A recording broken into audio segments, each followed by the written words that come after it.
একদিন এই পিঁপড়েগুলো ছোট ছোট চিনির টুকরোকে এক জায়গায় জমা করে অনেক বড় বড় পিরামিড বানিয়ে ফেলে। কিন্তু তখনই পিঁপড়েদের রাজা আবার একটা চিনি ভর্তি বাক্স খুঁজে পায়, যা পাওয়ার পর সে অনেক খুশি হয়ে পিঁপড়েদের পুরো দলকে ডাকতে শুরু করে। তখন সবগুলো পিঁপড়ে তার ডাক শুনে সেই চিনির বাক্সের কাছে চলে আসে।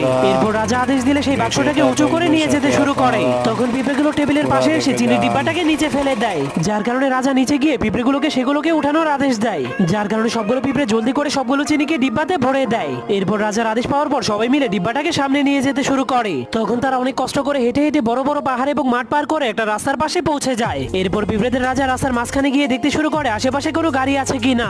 অনেক ভালো করে দেখার পর সবগুলো পিঁপড়ে ধীরে ধীরে রাস্তা পার হতে শুরু করে। কিন্তু তখনই হঠাৎ করে একটা গাড়ি আসতে শুরু করে পিঁপড়েগুলো চিনিগুলোকে ফেলেই সেখান থেকে পালিয়ে যায়, যার কারণে তাদের চিনিগুলো গাড়ি চাকার নিচে পড়ে নষ্ট হয়ে যায়। এজন্য পিঁপড়েগুলো সেই খালি ডিব্বাটাকেই তাদের বাড়িতে নিয়ে যায়। তখন তারা দেখতে পায় অন্য পিঁপড়েরা চিনির মাধ্যমে পিরামিড তৈরি করছে, যা দেখার পর পিঁপড়েদের রাজা বুদ্ধি খাটিয়ে সেই খালি চিনির ডিব্বাটাকে পিরামিডের উপরে নিয়ে যায়।